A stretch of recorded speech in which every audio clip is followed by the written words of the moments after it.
En este video hablaremos de las capas inferiores del modelo OSI, específicamente de la capa física y de la capa de enlace. Empecemos por la capa física. Para entender las funcionalidades de la capa física es necesario comprender cuáles son los componentes de un sistema de telecomunicaciones. Básicamente, un sistema de telecomunicaciones consta de una fuente de información, un transmisor, un canal o medio de transmisión, un receptor y un destinatario. La fuente de información es la que genera el mensaje que se va a transmitir. Puede ser de muchos tipos. Una fuente de información podría ser un teléfono a través del cual un usuario está hablando y se va a enviar la voz.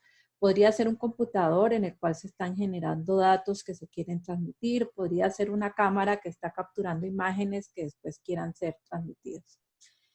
Después tenemos el transmisor que se encarga de adecuar ese mensaje que envió la fuente de información para poder ser colocada en el canal. El transmisor puede realizar funciones como cambiar la frecuencia, aumentar la potencia, cambiar de análogo a digital, etc. Después tenemos el canal, que es el que se encarga de transmitir la información. El canal puede estar afectado por ruido o por factores externos que pueden ocasionar errores durante la transmisión. Eso es importante tener en cuenta. Después tenemos al receptor que recibe la señal que se transmitió por el canal y hace todo el procesamiento necesario para poder poner ese mensaje y poder entregarlo al destinatario. Generalmente el receptor hace un procesamiento inverso al que hizo el transmisor. Si el transmisor cambió la frecuencia, el receptor debe volver a ponerla a la frecuencia original. Si la cambió, si el transmisor hizo un cambio de análogo a digital, el receptor debe hacer el proceso inverso. Y por último, se tiene al destinatario, que es el que ya recibe el mensaje y se lo entrega al usuario final. El destinatario podría ser un teléfono a través del cual se está recibiendo un mensaje de voz, podría ser otro computador, podría ser un televisor donde se van a desplegar las imágenes que verá el usuario final. Teniendo en cuenta todos estos componentes, podemos ya mirar cuáles son las funciones de la capa física. La primera función de la capa física es el envío de datos entre nodos. Básicamente es coger la información y entregarla al receptor. Esa es su función principal. Para poder llevar a cabo esa función principal, la capa física debe encargarse de definir las especificaciones mecánicas y eléctricas de todos los componentes que intervienen en la comunicación. Los conectores, las características de los dispositivos como tal, del hardware de esos dispositivos, los circuitos electrónicos, etc. Por otro lado, otra de las funciones tiene que ver con la modulación y codificación de línea, que son esas transformaciones que tiene que hacer tanto el transmisor como el receptor para poder adecuar la señal que se va a transmitir. Y por último, la capa física tiene que ver con todos los medios de transmisión, sus características, cómo se pueden desplegar estos medios, qué tipo de señales se pueden transmitir por estos medios, etc. Dentro de este curso hablaremos de las dos últimas funciones que son las que más nos interesan, que son la modulación y lo que tiene que ver con los medios de transmisión. Empecemos hablando de la modulación. La modulación es el proceso que se encarga de colocar una información de una señal de baja frecuencia sobre una señal de alta frecuencia. La señal de baja frecuencia, que es la señal de información, se conoce como moduladora y en este ejemplo es la que está representada por esta señal en rojo. La portadora es una señal de alta frecuencia, que es la que se va a transmitir, y esta señal de alta frecuencia se va a ver afectada de alguna manera por las características de la señal de baja frecuencia. O sea que alguno de los parámetros de la señal portadora se afectará de acuerdo a la señal moduladora y el receptor, al analizar esos cambios, podrá determinar cuál era la señal de datos que se estaba enviando. La modulación se realiza en el transmisor y en el receptor. Básicamente el transmisor modula y el receptor demodula o hace el proceso inverso. ¿Por qué es importante la modulación? Si todos los usuarios transmitieran a la misma frecuencia, sería casi imposible poder detectar las señales de información. Es decir, imaginémonos a una cantidad de personas en una habitación, todas hablando al mismo tiempo. Sería muy complicado que alguien pudiera detectar qué es lo que una persona está diciendo. La modulación se encarga de separar esos mensajes o esas comunicaciones en frecuencias diferentes para que puedan ser entendidas por el receptor. Otra de las razones por las cuales es importante la modulación es porque a altas frecuencias es más eficiente la transmisión. A bajas frecuencias la señal no puede alcanzar grandes distancias. Imagínense que estuviéramos enviando nuestra voz, que es una señal de baja frecuencia, pues ella alcanza a llegar hasta una distancia muy corta. Tendríamos que tener al receptor cerca para que él pudiera escuchar lo que estamos diciendo. A muy altas frecuencias, los mensajes o las señales se pueden enviar a grandes distancias.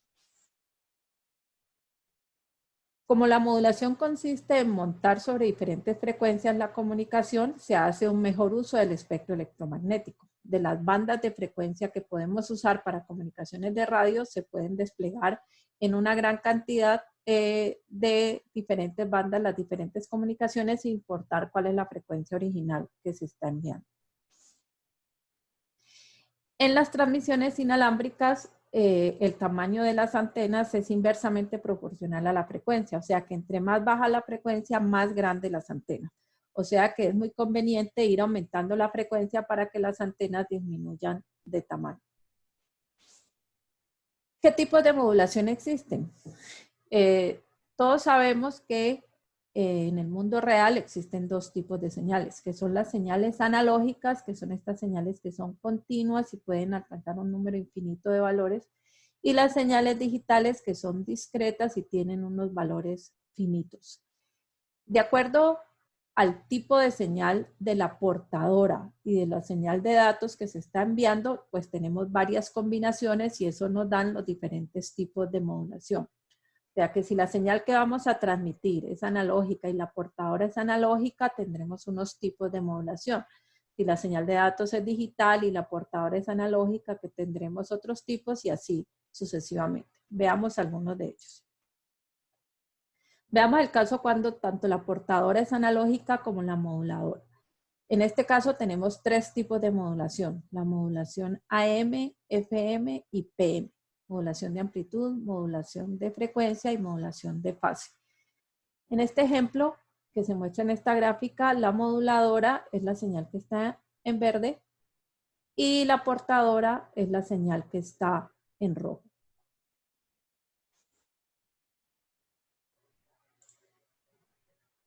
De acuerdo a las características de la moduladora, la señal portadora irá cambiando su amplitud cuando se trata de la modulación AM. La portadora cambiará su frecuencia cuando estamos hablando de modulación FM. Y la portadora cambiará su fase cuando hablamos de modulación PM.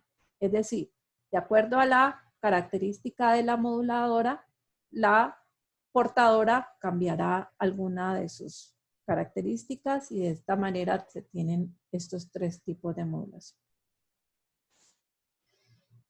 Cuando la portadora es analógica y la moduladora es digital, tenemos otros tres tipos de modulación, que son la modulación ASK, la modulación FSK y la modulación PSK. De la misma manera anterior.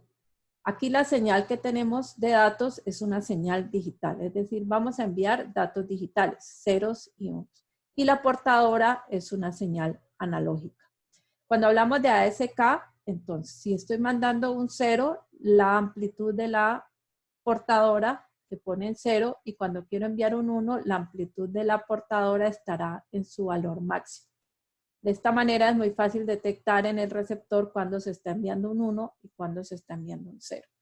En FSK lo que cambia es la frecuencia de la portadora. Si estoy enviando un 0, la frecuencia es una frecuencia baja y si se está enviando un 1, estoy hablando de una frecuencia alta.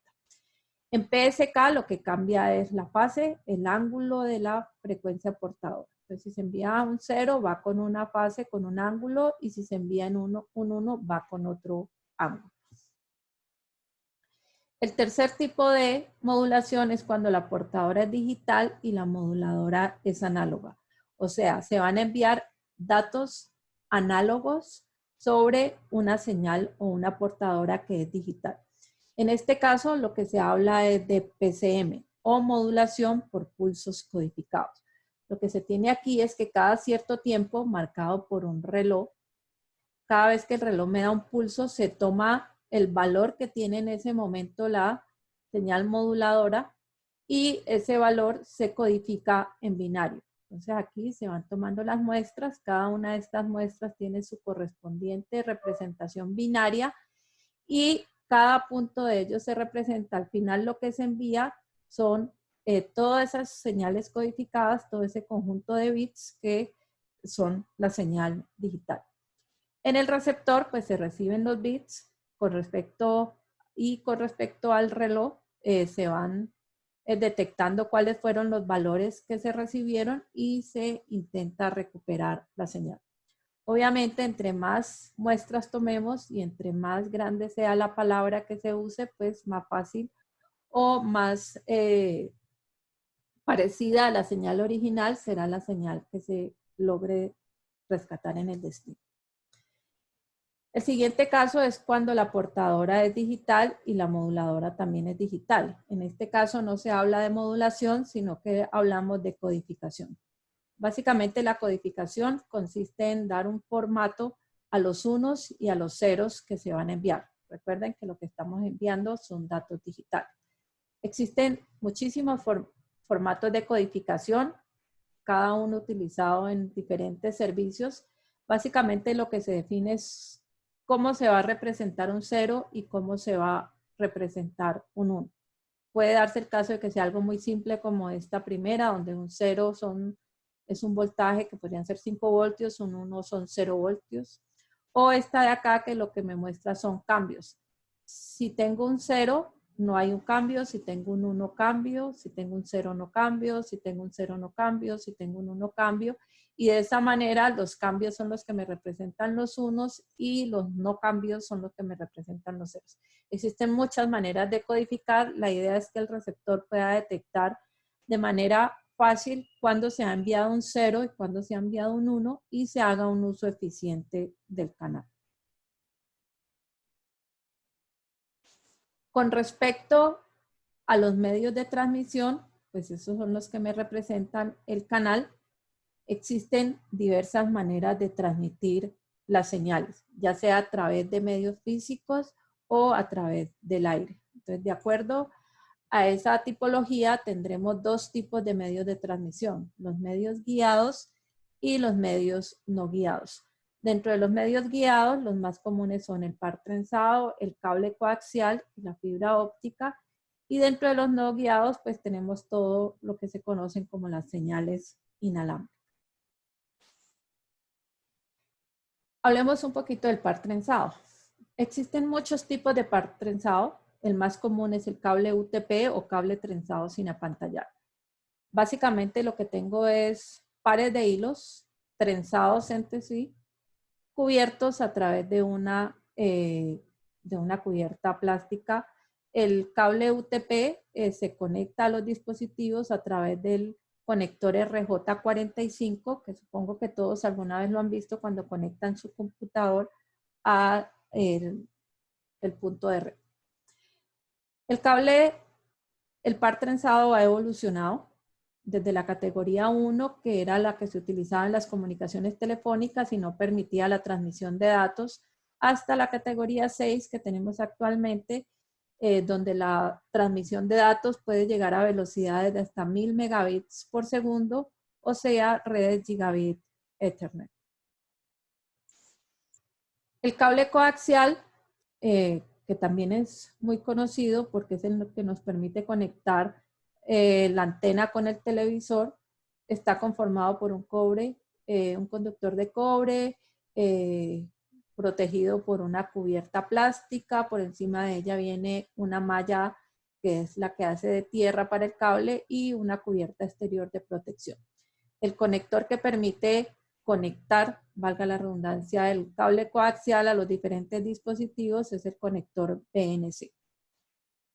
El uso más común que tiene en este momento el cable coaxial es en redes de televisión por cable e internet. Es muy común que los operadores del triple play nos lleguen a nuestra casa con cable coaxial y a través del cable coaxial tenemos televisión, tenemos internet y tenemos telefonía.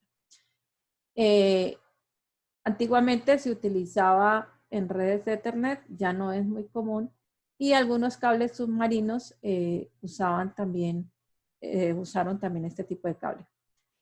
Me voy a volver acá. El cable trenzado, no dije en qué se usaba, pero lo más común es en las redes Ethernet o redes de área local. Normalmente las redes cableadas vienen cableadas con cable UTP. El otro tipo de cable es la fibra óptica, donde la transmisión no es de señales eléctricas, sino de luz a través de unos tubos de vidrio. Lo que hace la luz es reflejarse sobre las paredes del vidrio y de esa manera va viajando. Como lo que se transmite es luz, entonces obviamente las velocidades que se alcanzan son mucho más altas. Como no es una señal eléctrica, es menos susceptible a interferencias. Es un poco más costosa, pero cuando las distancias son muy largas, resulta más barato instalar fibra óptica que cobre. Es fácil de instalar, es fácil de empalmar. Actualmente, pues la fibra óptica ya está llegando a nuestras casas. Algunos operadores llegan con fibra óptica y obviamente pueden ofrecer unas velocidades más altas. Obviamente, el otro uso bastante extendido de la fibra óptica es en los cables submarinos actuales, donde ya se deja de utilizar cable coaxial y se empieza a utilizar fibra óptica.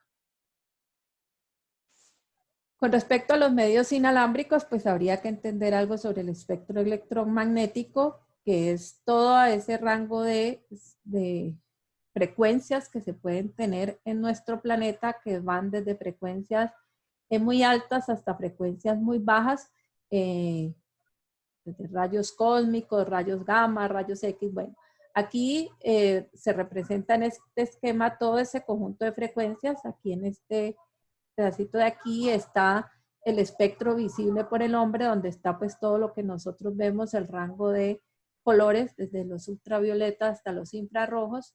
Y de todo ese rango, este que se señala aquí es lo que representan las ondas de radio a través de las cuales se pueden transmitir comunicaciones de manera inalámbrica.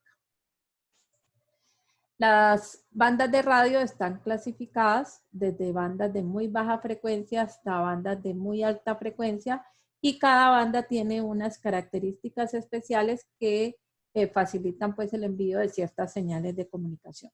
Entonces, por ejemplo, dentro de las de muy baja frecuencia tenemos la radionavegación, el servicio móvil marítimo.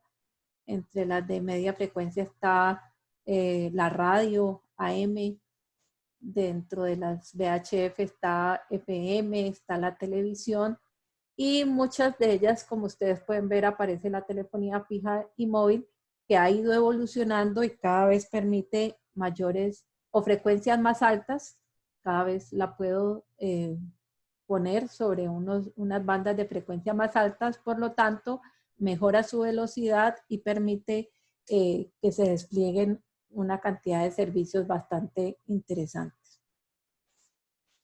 Algo muy importante a tener en cuenta acá son los dispositivos de red. Como habíamos mencionado en las primeras clases, la red está conformada por los medios de transmisión y por los dispositivos de red, o sea, nodos y enlaces. Los nodos son lo que me representan los dispositivos de red. Existen varios tipos de dispositivos de red. Uno que se refiere a los equipos terminales o a los equipos que usan los usuarios finales y los dispositivos de red propiamente dicho, que son los que me permiten establecer las comunicaciones. Los equipos terminales son los que usan los usuarios y que les permiten crear, obtener, compartir información Son equipos que no dependen de la red, son equipos que aunque no estén conectados a la red, se pueden usar como las impresoras, los computadores, etc. Cuando un equipo de estos se quiere conectar a la red, hay que añadirle una tarjeta de red. Esa tarjeta de red se conoce como una NIC, Network Interface Card, y cada NIC tiene la característica de que tiene que tener una dirección física asociada. Es decir, cada dispositivo conectado a la red tiene en su tarjeta de red una dirección única que la da el fabricante de la tarjeta de red. Eso es importante porque sin esa tarjeta de red no podrían conectarse a la red y sin esa dirección no podría ser identificado. Los dispositivos de red propiamente dicho funcionan en alguna de las capas del modelo OSI. Entonces tenemos dispositivos de capa 1, dispositivos de capa 2, dispositivos de capa 3 del modelo. Dependiendo de la capa en la que se ubican, pues ellos implementan algunas funciones como el transporte de datos entre dispositivos, extender las conexiones por cable, concentrar conexiones, convertir formatos, escoger rutas, etc. Veamos cuáles son esos dispositivos de red relacionados con la capa física. A nivel de capa física tenemos dos tipos de dispositivos, los repetidores y los hubs. Los repetidores tienen la función de regenerar las señales y hacer posible que se logren grandes distancias cuando se va a conectar un dispositivo con otro.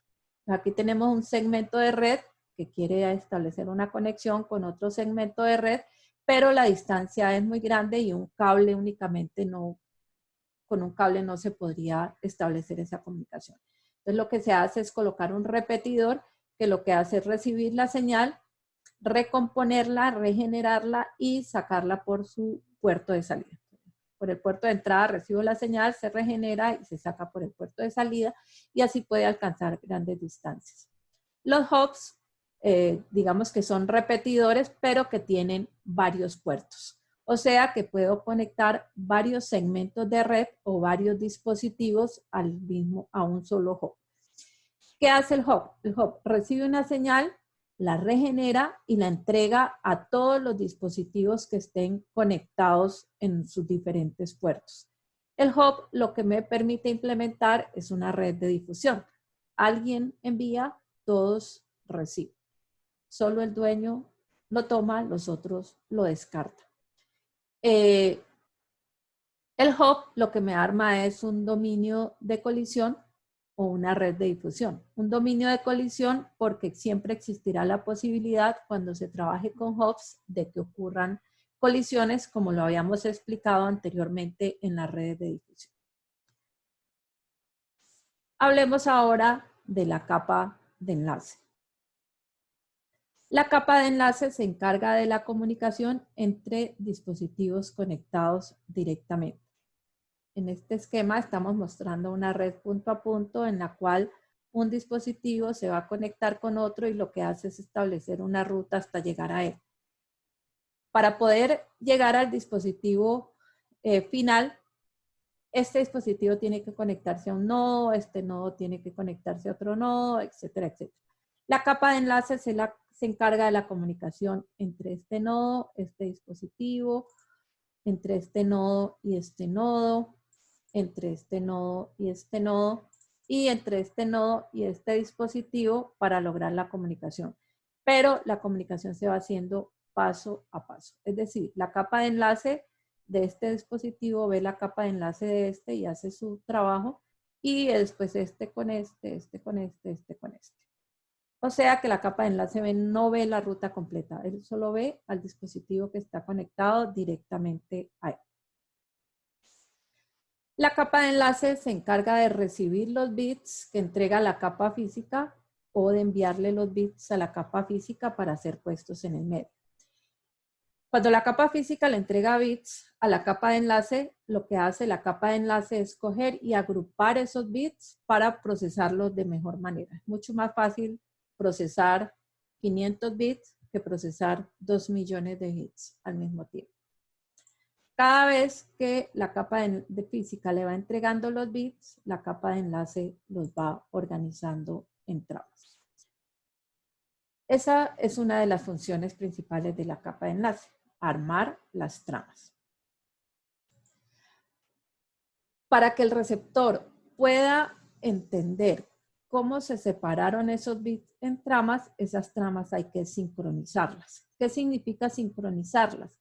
Significa añadirles algo al inicio y al fin para que el receptor pueda entender dónde empieza una trama y dónde termina.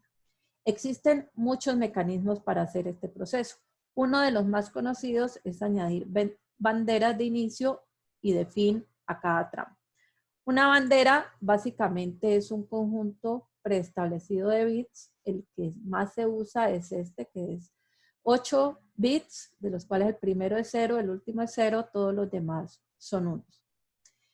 ¿Cuál es el problema que puede existir aquí? Que dentro de los datos que se están enviando en la trama se repita esta secuencia. Para evitar que eso suceda, existe un mecanismo que se llama relleno de bits y consiste en que cada vez que se encuentren 5 bits, 5 unos seguidos, se va a añadir un 0. Entonces, estos son los bits que se van a enviar. La capa de enlace lo que hace es contar 1, 2, 3, 4, 5. Cada vez que encuentre 5 unos seguidos, independiente de lo que vaya después, añade un 0. Aquí en esta también hay 1, 2, 3, 4, 5, se añade un 0. Eso garantizará que nunca se va a repetir esta secuencia de bits dentro de la trama. El que recibe hace el proceso inverso. Simplemente cada vez que encuentre 5 unos seguidos, quita el 0 que hay después y de esa manera obtiene la secuencia de unos y ceros original. Bueno, esto es lo que tiene que ver con la primera función de la capa de enlace, que es todo el manejo de las tramas. La segunda función de la capa de enlace es hacer control de errores. Se debe garantizar que los datos que se envíen de un nodo al otro lleguen bien. ¿Cómo se hace eso? Entonces, está enviando la trama y se va a añadir una información, que la he puesto aquí con este carácter C. En esa información, lo que va es unos bits adicionales que permiten que el que recibe se pueda dar cuenta si los bits que vienen acá llegaron bien o si llegaron con error. Para que el que transmite se dé cuenta si llegó bien o no llegó bien, el que recibe debe responder indicando si los datos se recibieron bien o no. A eso se le conoce como la realimentación, la cual puede ser positiva o negativa y se añade también en esta cabecera para pues indicarle a la capa de enlace cuál fue el resultado. Otra información adicional que va en esa cabecera son los números de secuencia. Los números de secuencia me permiten ir numerando las tramas que se están enviando para que la capa de enlace de acá, las que lo reciben, los pueda organizar, se pueda dar cuenta si una trama está repetida, si hace falta alguna o si todo está correcto. Cada vez que se envía una trama, se lanza un temporizador para que la capa de enlace que transmite no se vaya a quedar esperando indefinidamente por la respuesta. Entonces, él manda el mensaje, la trama, lanza el temporizador y se queda en espera de la trama de respuesta. Si cuando se termina ese tiempo o ese temporizador no se ha recibido la respuesta, la trama se vuelve a enviar. Es decir, si no recibo la respuesta, asumo que la trama se perdió y se vuelve a enviar. Aquí vuelven a ser súper importantes los números de secuencia porque en caso de que le llegue una trama repetida, el receptor se puede dar cuenta. Esa es la segunda función de la capa de enlace. La tercera función de la capa de enlace es el control de flujo. Control de flujo se refiere a la velocidad con la cual hay que enviar las tramas para no saturar al receptor. El primer mecanismo de control de flujo es el de parada y espera. ¿En qué consiste? El transmisor envía la trama y hasta que no le llega la respuesta, no envía la siguiente. Es el mejor control de flujo, pero es el más ineficiente porque es muy lento. Envío, espero, envío, espero. El siguiente mecanismo se conoce como envío continuo. Entonces aquí lo que sucede es que se envían las tramas todas de manera seguida y no se esperan las respuestas, pero en caso de que llegue una respuesta negativa, entonces se mira cuál fue la trama que faltó y se debe volver a enviar desde que ocurrió el error. O sea que en este caso nunca se van a enviar respuestas positivas, solo se envían respuestas negativas. En este ejemplo, el transmisor envió la trama 1, la trama 2, la trama 3, la trama 4, la trama 5, la trama 6. El receptor recibió bien la 1, recibió bien la 2, pero la 3 no la recibió. Cuando él se da cuenta que llega la 4, pero que falta la 3, envía el mensaje de respuesta negativa diciendo, vea, falta la 3. Cuando él lo recibe, debe volver a empezar y enviar otra vez desde la trama que quedó faltando. Esto puede ser eficiente en algunos casos, ineficiente si ocurren errores y toca volver a transmitir todo. El último mecanismo es el mecanismo de ventanas deslizantes que combina los dos anteriores. Entonces no se envía uno por uno como el de parada y espera, tampoco se envían todos como en el de envío continuo, sino que el transmisor y el receptor se ponen de acuerdo en cuántas tramas se pueden enviar al mismo tiempo. ¿Con base en qué se calcula esto? Con base en la capacidad del receptor. En este ejemplo, la ventana va a ser de 3, o sea que el transmisor o el emisor podrá enviar 3 tramas al mismo tiempo. Le envía las 3 tramas, queda en espera de las respuestas y cada vez que recibe una respuesta puede enviar otra trama. La restricción es que nunca pueden haber más de 3 tramas que se estén enviando. Esto se conoce como ventanas deslizantes y es un mecanismo de control de flujo que más se usa. Otra de las funciones de la capa de enlace tiene que ver con las redes de difusión, porque acá es un tanto diferente. En las redes de difusión se habla de control de acceso al medio, es decir, cómo hace la capa de enlace para definir qué equipo está en capacidad en un momento dado de poner la información en el medio. Aquí son importantes las direcciones MAC que habíamos mencionado anteriormente. Las direcciones MAC son las direcciones físicas de cada uno de los dispositivos y permiten identificarlos, porque recuerden cómo funciona esto. Un dispositivo pone la información, todos lo reciben, el que es dueño de la información lo acepta, los otros lo descartan. ¿Cómo sé si la información venía para mí? Pues porque en el mensaje va la dirección MAC del destino, entonces él ve su dirección MAC y dice, así este viene para mí y lo acepta. Los otros ven la dirección MAC de destino y dicen, ese no soy yo y entonces lo descartan. Pero entonces la capa de enlace se debe encargar de mirar quién debe poner la información en un momento dado en el enlace. Existen 2 maneras de hacerlo. Una que es controlada, en la cual a cada dispositivo, a cada nodo se le da un tiempo para que use el medio. Y la otra es por contención, que significa que todos compiten por el medio, todos van a la guerra por poner su mensaje en el medio. Miremos el de la red, el de la asignación controlada. Entonces lo que tenemos es que cada uno debe esperar un turno. Por ejemplo, si él tiene algo que enviar pero no tiene el turno, debe esperar.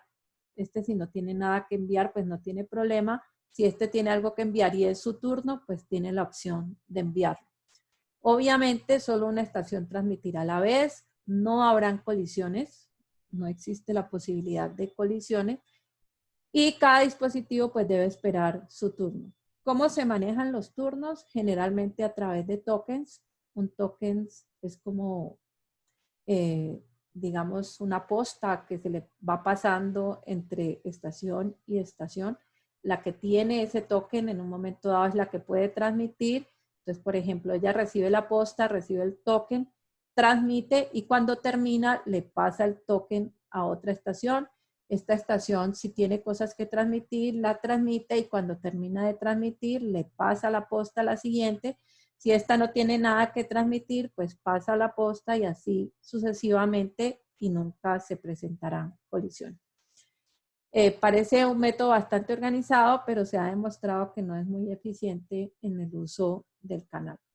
Siguiente mecanismo es el de asignación por contención, en el cual cada vez que un dispositivo está listo, pues intenta poner el mensaje en el canal.